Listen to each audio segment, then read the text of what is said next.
সমুদ্র এতটা গভীর যে সেটা ভাবা তো দূরের কথা, কল্পনাও করতে পারবেন না। যদি আপনি পৃথিবীর প্রত্যেকটা মহাদেশের ভূপৃষ্ঠে যা যা আছে, পাহাড় পর্বত বিল্ডিং সবগুলো এক জায়গায় করে গভীর সমুদ্রে নিমজ্জিত করেন, সেগুলো মাত্র 2 মাইল পর্যন্ত কাভার করবে।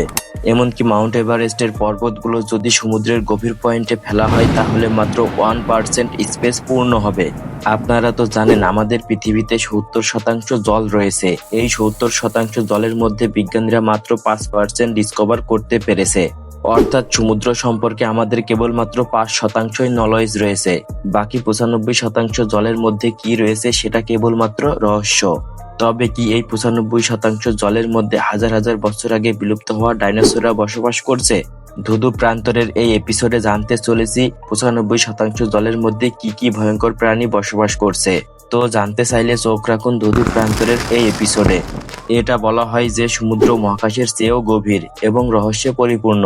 সমুদ্র পৃষ্ঠ থেকে 40 মিটার গভীরতা পর্যন্ত স্কুবা ডাইভারদের জন্য ম্যাক্সিমাম গভীরতা মনে করা হয়।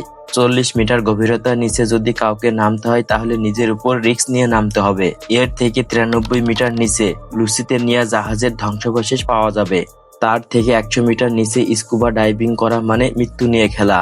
আর এর থেকে 214 মিটার নিচে হারবার্ট নিস স্কুবা ডাইভিং এর একটি রেকর্ড করেছেন। তার থেকেও গভীর 332 মিটার নিচে নেমে বিশ্ব রেকর্ড করেন আহমেদ গাবের নামে এক ব্যক্তি।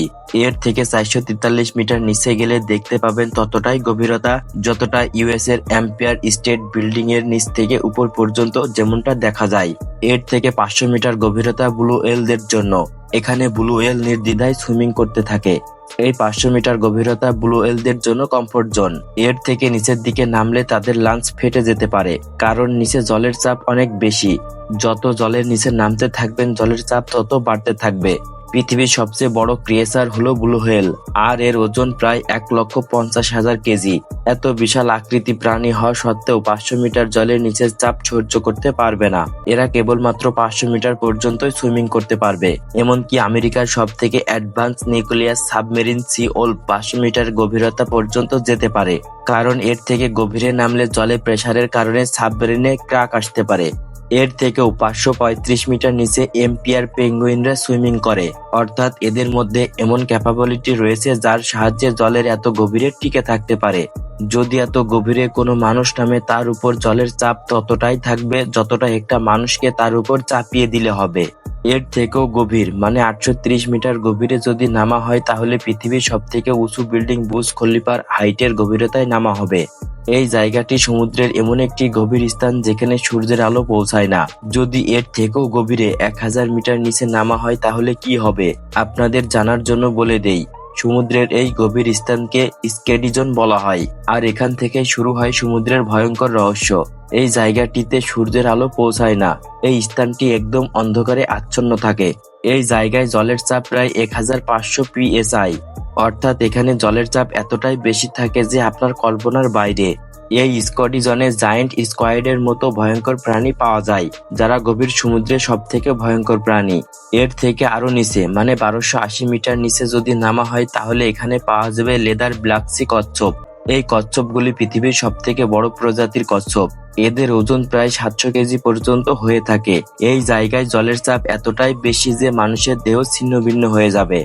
এর থেকে আরো গভীরে যদি 2000 মিটার নিচে নামা হয় তাহলে এখানে দেখতে পাওয়া যাবে ব্ল্যাক ড্রাগন ফিশ। এর থেকে যদি আরো গভীরে নামা হয় তাহলে 2250 মিটার নিচে রয়েছে স্পাম ওয়েল আর ক্লোসওয়ালস স্কোয়াড এর মতো ভয়ঙ্কর প্রাণী। ক্লোসওয়ালস স্কোয়াড 14 মিটার পর্যন্ত লম্বা হয়ে থাকে।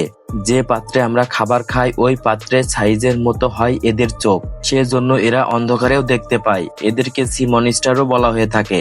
স্পাম ওয়েল আর ক্লোসওয়ালস স্কোয়াডের মাঝে মধ্যেই ভয়ঙ্কর লড়াই হয়ে থাকে। ক্লোসওয়ালস স্কোয়াড স্পাম ওয়েলের শরীরে দাগ বসিয়ে দেয়।